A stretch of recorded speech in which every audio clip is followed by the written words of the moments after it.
Hello everyone, welcome to our woodland walk for the month of June, the Hawthorn Tree, and we have Dr. Julie Holland. Julie Holland, MD, absolute legend in the psychedelic field, wonderful, wonderful, warm-hearted, kind person. Many of you may know her from amazing hosting at the Horizons conference. If you've been there, I was lucky enough to enjoy Julie's kind of, just maternal mother henning of all of us at the conference many years ago, and it made a real impression on me. She's got an amazing book, Good Chemistry, The Science of Connection from Soul to Psychedelics. And I think she really embodies the essence of that, being a connector and helping people feel safe and like they belong. So hello, Julie, and thank you for coming. Hello, and hello, community. I do identify as a connector. I really do. I love fixing people up in whatever capacity.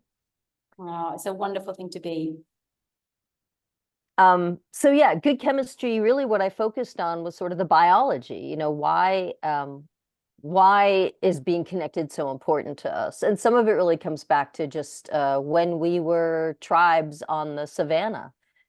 We needed community to survive, and we are sort of I'm putting my fingers in air quotes now if you can't see me, but like hardwired to really respond favorably to being part of a community. And more importantly, I think for today's living, we are hardwired to be in a state of fight or flight if we don't feel hooked into community. In the old days, if you couldn't survive without community. You needed people to share the hunt and the kill with you, and you needed people to help you make your shelter or help you find a mate. And if you got kicked out and ostracized, you would probably die.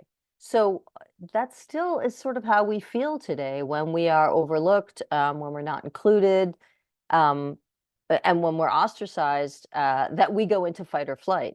And more importantly, when we are socially isolated, we are paranoid. Our social skills get worse. So if you're socially isolated, that means you're in fight or flight. If you're in fight or flight, that means you have horrible social skills, and around it goes. So, the more disconnected you are, unfortunately, sometimes the more disconnected you're going to be because you become more suspicious and more anxious and just sort of less genteel in how you deal with people because you're in fight or flight. You're in a sympathetic mode where you're either going to argue or run away. And the whole thing that helps us be social is to stay. It's not to attack or to retreat, but it's actually just to stay and stay calm and exchange ideas. And that's how we learn to be social. So, with everything that's happening now, with everybody in their own little silo and feeling very disconnected physically, maybe we feel connected electronically, but it's really synthetic, and it's not the way that our bodies are set up to really process connection. It's so true. And I think it's so helpful to really come back to that acknowledgement of how disconnected and polarized our times are, and how hard it is in a way to come into a relaxed, connective mode when we are, when we're living in these times when they are so polarized. In your book, you talk a little bit, I thought it was fascinating hearing about oxytocin, and how oxytocin, which is like the bonding hormone, is also implicated in kind of like tribalism and kind of us and theming. Could you say a little bit more about that? Yeah, I think a lot of us have heard about all the sort of positive, touchy-feely aspects of oxytocin. I was smiling when you said oxytocin because I always remember that when I was working on, it's actually Moody Bitches where I really started to learn a lot about oxytocin and write about it. And my little 6-year-old son is running around sort of hugging everyone going oxytocin, oxytocin. So everybody understands that it's like, the hormone of love and connection and trust. It is a hormone that is in very high levels between a nursing mother and the infant. Both of them are in high oxytocin states. Post-orgasmically, we are in a high oxytocin state, which is why I warn in Moody Bitches that you may end up sort of falling for your hookup if you do climax, because you are going to have that hormone that sort of surges that helps you trust and connect with somebody and make yourself vulnerable. And so, but also sort of the underside, the shadow side, which is always good to examine, of oxytocin, is that it strengthens who's on your team and who's on the other team, and what are your ideas about that, and you know, are you with us or are you them? And so as much as it can help bond between a parent and an infant, or between couples, any dyad, it can also help a whole team or a group or a family or a cult feel more connected. And part of, you know, the thing that defines a group is unfortunately sometimes who's the other group, you know, who's the opposing team, what do we believe in, what do they believe in? And certainly we're seeing that happen more and more now in political worlds, where it feels good to be in a group. You know, we've got to remember that, like, we're designed to get pleasure from feeling like we belong. And sometimes that is going to be in sort of a nefarious way, where you're unifying your group ethos, but maybe your aims are not true or ethical. Mm. And do you think that from your psychedelic work, do you think that psychedelics can help with this huge problem of our time? Do you have a sense that you've worked a lot with MDMA, you've worked also with cannabis? Do you feel that these substances can help us? Well, I can't make these sort of blanket statements that I used to make, because then I feel like I sound like I'm in a cult, which turns out we've all been accused of recently. So, you know, some of the time for some people, yes, I think I'm glad you mentioned cannabis, because it was one of my first books, the pop book, which was a nonprofit book to fund clinical research with cannabis and the treatment of PTSD. And the ecstasy book that I did, which was actually my first, is also nonprofit to fund clinical research with MDMA. And both MDMA and cannabis are sort of, I would, you know, as much as you're going to class medicines by their chemistry or what receptor they work on, there are some people who talk about things being sort of heart opening versus mind opening, let's say. I would put MDMA and cannabis in the same sort of heart opening category, where people may be a little bit more open to looking at themselves, looking at their shadow side, looking at their narrative, maybe making some changes. You know, MDMA does induce a high oxytocin state. And one of the many things that oxytocin does is it helps us learn. You know, in Moody Bitches, I wrote about when a woman is pregnant and how much neuroplasticity goes on at that time, and how much her brain changes during pregnancy and after delivery, because she's sort of switching modes and going into a mama mode, and your brain has to change, you know, and it makes sense. And oxytocin helps to change that brain. And so, you know, some of these sort of, let's say, highly suggestible or plastic states, part of the reason they're plastic is because of oxytocin. And there's learning to be done, you know, on a neurological or neuronal level. So oxytocin can help to be an agent of change. And, you know, you'll see this in relationships too. You know, you'll have a friend who fell in love and they're different, you know. So there's a lot that's going on sort of physiologically in these states. And, you know, I'm very interested in biology, and a lot of my books skew very much toward the biological basis of behavior and how things work biologically. I'm in the middle of reading a book that is sort of arguing against, you know, a lot of this sort of scientism, and trying to get back to meaning in behavior. I'm reading Elias Dakwar's new book, Captive Imagination, which is about addiction. It's really fascinating, and I recommend it to people. But my book is so much easier to read. Man, Elias is so smart, and he's talking about philosophers and meaning and words and epistemology and like things, you know, that I was like, I was a pre-med. I did not take a philosophy class, you know. There's a lot of sides to this elephant, and there's a lot of options. There's a lot of ways that people can be helped. There's a few ways people can be hurt. It's an exciting time here because, you know, psychedelics are trending and people are talking about it, and they're more open to the idea that you can have a medically assisted therapy session, right? Whether it's with ketamine or cannabis or MDMA or psilocybin, but you can take something that will help the therapy be more effective, that will kind of open you up a little bit more for the therapy. And with MDMA, you know, I often use this metaphor. It's a little bit like surgery with the anesthesia. You know, Anyone who's been in therapy for years, psychotherapy is hard, it's painful, it's one step forward, two steps back. Sometimes it hurts so much you quit and then you come back. And the MDMA can make that very painful process a lot more comfortable and more effective and more efficient. So it's a catalyst for therapy.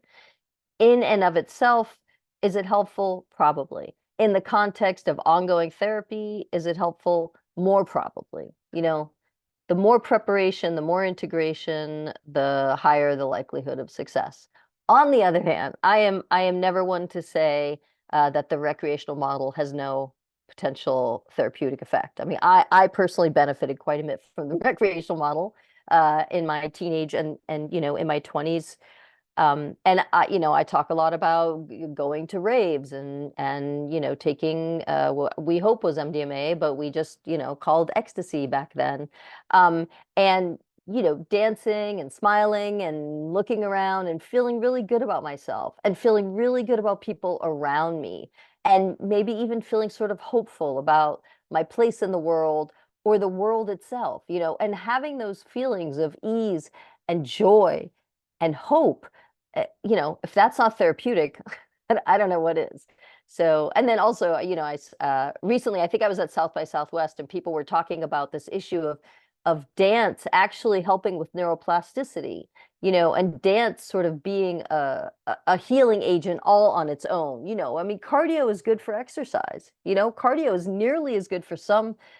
I'm sorry, I just say cardio is good for exercise. Exercise is good for depression and anxiety. And in some studies, the cardio type of exercise or dancing really helps with treating anxiety and depression, and it helps with neuroplasticity. And we know that things like MDMA or ketamine or cannabis or mushrooms also really can help with neuroplasticity and with anxiety and depression. And so it makes sense to me, of course, that some people are combining these things. It's like, hey, this gives you neuroplasticity and this gives you neuroplasticity, maybe those would be good together, and maybe we can help to sort of grow and change. Again, I kind of want to put neuroplasticity in air quotes at this point. It's much more of a theoretical, animal studies oriented, that's where the data is right now. It is a theory, but I think that we can use it, as a metaphor, growth and change and play, being open. It's all parasympathetic, right? I mean, there's very little play and openness when you're in fight or flight. And the other thing to remember about the physiology is that there's no real repair. There's no bodily repair that happens when you're in a constant survival mode of fight or flight. The bodily repair programs, they get run when you are resting. This is why the idea, if you get sick and the doctor says fluid and bed rest, the rest is to help put you in parasympathetic, because that's where your body can really heal itself. And so, not only does it help to repair the physiology in the parasympathetic state, but it's also the only chance that you're going to be able to repair your social connections is when you're in parasympathetic. So it's when you're open and calm, you're willing to learn, you're willing to see the big picture, see another perspective. The other thing I love to say about psychedelics is fresh eyes. Cannabis gives you fresh eyes. Mushrooms gives you fresh eyes. You can look at something that you've seen hundreds of times before, and you're not going to see it the same way. You can look at your entire life, and you're going to have a little bit of a different insight or different perspective. And, the more we get sort of stuck and rigid in our thinking and our beliefs about what makes us better or who we are, any of those things that can be sort of shaken loose a little bit and shaken free and made more fluid and less rigid, that's what play is about. Having there's so many definitions of play, but one is just pliability and how much something can move, and that's how much play it has. And then obviously, the play that we think of, frolicking. But I would argue that every good game that people enter into, if there's multiple people entering into a game that they're going to play, it's better to know what the rules are. It's better to know where the boundaries are, where the lines are, where the places of engagement are, where there's a safe place that you can be away from engagement. If you just think of any, whatever, the football pitch or any sport, there's some sort of like home base and a safe place and a place that you can score from and a place that you can't score from because it's out of bounds, and I would say that that's one of the things that makes the game fun for everybody and playable for everybody. And so a very important message to the psychedelic community, and I know I'm going on and on, is that, like with any other field, boundary transgressions are a possibility. And the more people that understand that that is a real risk of this area, the better. You are in a pliable state when you are altered, and it's possible that you are vulnerable. It's possible that you are, because your heart is opened and your mind is opened and you're open to ideas and new perspectives, that unfortunately makes you vulnerable if people are trying to inject perspectives, that are unethical.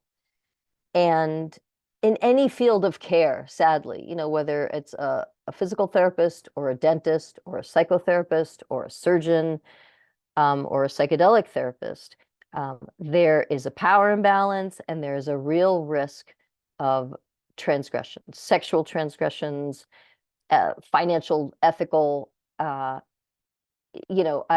it's such a lame ass thing to say, but I say it all the time. I'm like, people are gonna people, there's some people who act in nefarious ways, and these are powerful drugs. And so, it's really up to us to stay strong as a community and communicate with each other so that the bad actors are identified, that the victims are believed, that the perpetrators have some sort of accountability process. Um, we need accountability structures just to receive this information, to report the information, to penalize the people who are making these transgressions. We need so much. We need licensing structures, we need ethical therapists, we need psychedelic practitioners who are held accountable to all sorts of clinical practice standards, licensing boards. We don't have any of these things yet. All we have, are like each other. So, and unfortunately, because so much of this work is not yet legal, it all has to be kind of underground whispers about who thinks who's doing what and what's going on. And it takes a long time to reach critical mass and get to enough people. And it would be really helpful if there could be a single repository for those kind of complaints. And I know that there are groups. I wish I had these groups in front of me. There are people who have been harmed by psychedelics who are forming alliances. I know that Leah Friedwoman is somebody who at least at one time was running a group like this, a sort of psychedelic risk reduction. First and foremost, Roz, I will say I'm a harm reductionist. I'm a believer in harm reduction in every field of medicine, in every field of drug use, and that includes psychedelics. And, our major issues with harm reduction are these transgressions. And then in general, I don't know about you guys in the UK, but our drug supply is poisoned, full stop. So, you cannot just buy a drug at a club or a concert and hope for the best, because it may honestly kill you. And, I didn't say this 20 years ago. Saying it now. So, it's the recreational model, sadly, is getting much more dangerous because of all the fentanyl basically flooding the market. And, we always had counterfeit ecstasy pills, and it was always an issue, and terrible things would happen every once in a while. But now they're, happening with more and more frequency. So that, harm reduction is number one. It's like I tell my kids, like, when they're running out the door, I'm either saying have fun, be safe, or be safe, have fun. Depending on where they're going, I prioritize one or the other, and they hear it. I mean, everybody, please be safe out there. Oh, and I love this. Thank you so much for all of that. I've just enjoyed every second of that. I was like, oh, I just want to listen to, yes, I love hearing you speak. So much wisdom. And that whole thing, be safe, have fun. I mean, in that you're really you're capturing really so much of the work that we need to do, because some of the things that you said that I wanted to come back to. So we'll go to the have fun bit first, and then we'll go to the be safe bit. The have fun bit, like, yes, like dancing together, being together, communing, having joyful experiences of community gathering. And I think in your book, you quote Brené Brown saying something like, it's harder to hate up close, or something like that. Like Yeah, when we're close to people, it's that, and you have an example of being in a queue for something, and you speak I to remember. like a gun, Yeah. and you didn't It know. was just, it was my local grocery store, you know, and I'm just talking to like a very old guy who's buying his groceries. But I mean, you know, we don't vote the same, I promise you. But in that moment, we're just, you know, we're two hunter foragers who've like, you know, got some good stuff and like we're successful. So, yeah, I mean, I definitely live in a town where not everyone agrees, you know, on who the president should be, et cetera. But we still play music together and we raise our kids together. uh, you know, and we swim in the lake together, and we try, you know, when I was growing up, we were taught you don't talk about politics or religion.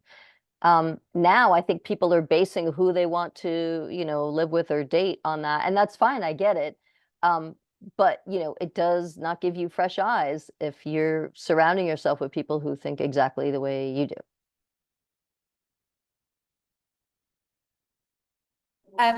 Can you still hear me, Julie? I have to confess, Absolutely. I was thought I could get away with it, but I'm gonna have to confess now that I'm actually doing this, as you know, in an airport. So there's some kind of airport announcements going on. So I'm busted in the, can you hear the airport announcements going on? No, okay, well, that's I good. can't. Oh, good. Oh, I kind of can. Yeah. Ah. So, and I was thinking, you know, wouldn't it be amazing if we had like local community? Do I need to wait and say it again when it's not? No, you can still hear. Okay.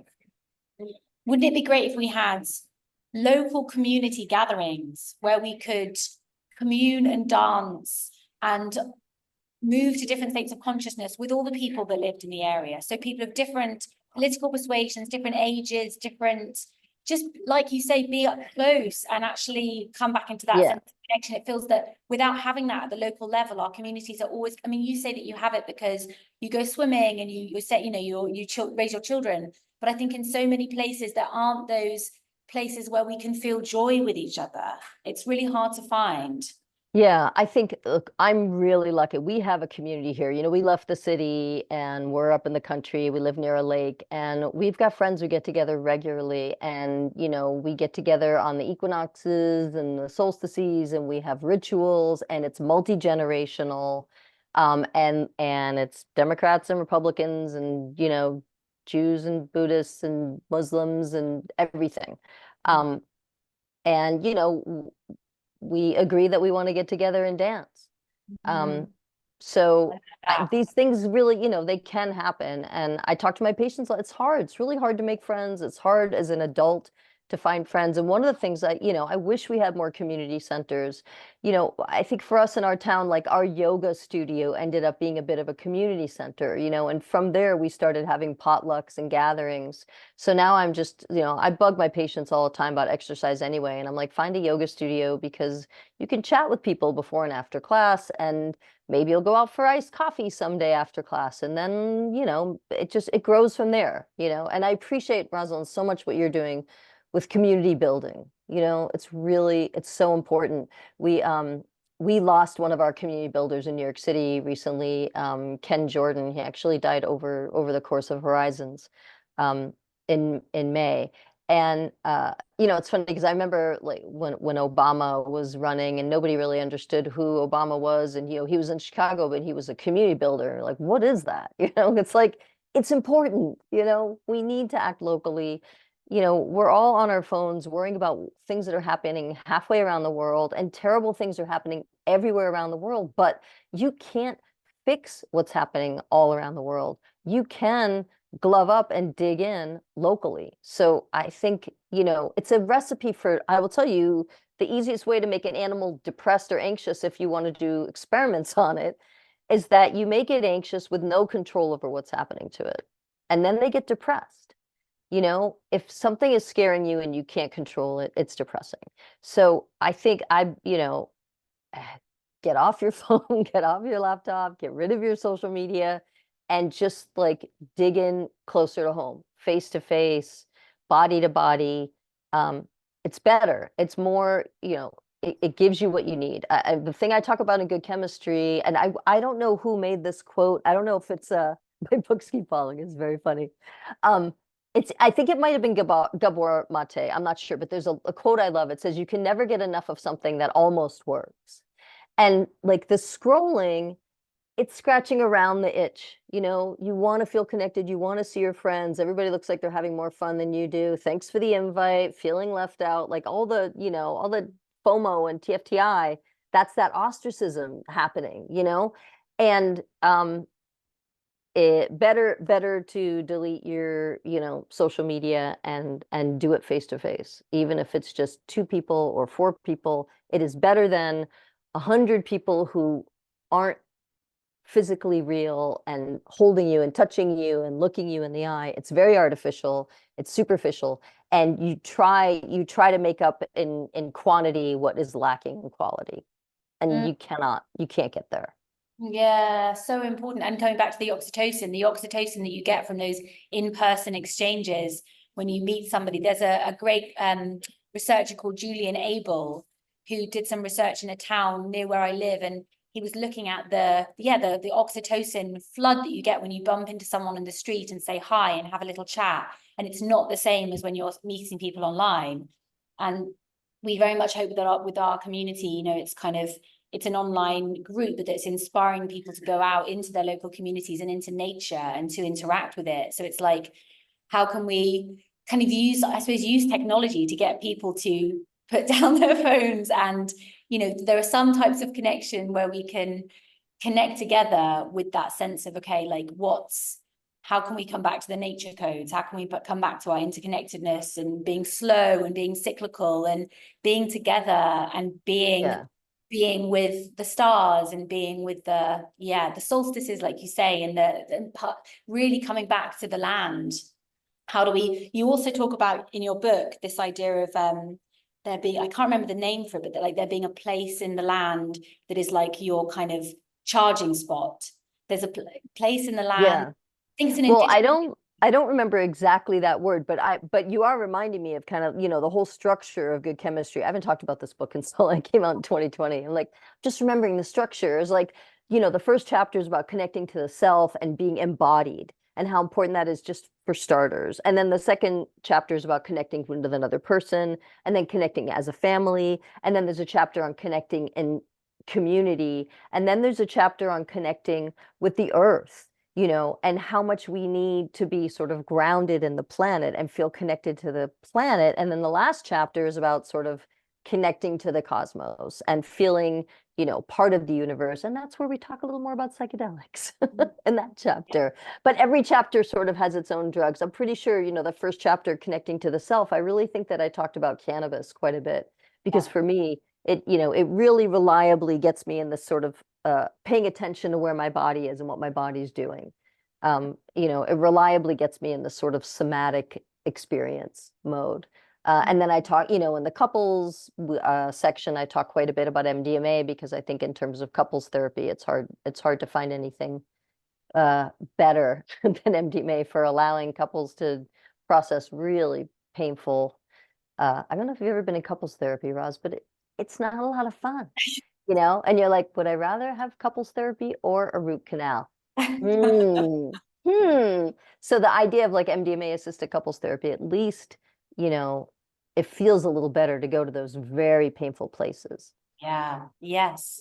Well, maybe one day, Julie, like a little, we were talking before we started this recorded conversation about, and we haven't got onto the safety bit, but we'll have to, because we were going to do the fun and the safety. We'll get onto safety in another conversation, because I'm going to have to run and catch a flight in a minute. But please don't miss your plane because of me. I'm happy to talk more another time, for sure. The one thing I was going to say is before, so we'll talk about the safety bit another time, but you were saying before that one of the things you hope for is that we can have a conference all together where we talk about boundary violations in psychedelic therapy. So just noting that as a post-it note to myself, Julie's idea of a conference where we all get together and talk about boundary violations, which I love that idea, but just also another post-it note to myself of maybe one day we could do some kind of gathering together where we look at connection to self, connection to others, community, and connection to earth and nature, and connection to the transpersonal. And because that's, you know, that's what we do in ASA, that those are the same categories, that's our process. So maybe we can, you know, one day as a dream vision, actually get together in the trees and have some kind of actual in-person retreat where we really think about connection across these different kinds of domains and the different kind of psychedelics, as you mentioned, that could be helpful for the different types of connection. That's a little dream I'm going to, yeah. Plant the seeds, plant the seeds. Yes. I'll meet you in the Netherlands. Yeah, amazing. Okay, well, thank you so much, Julia, for your thank you for your time. Thank you so much for just your wisdom and your ways which are very, very appreciated.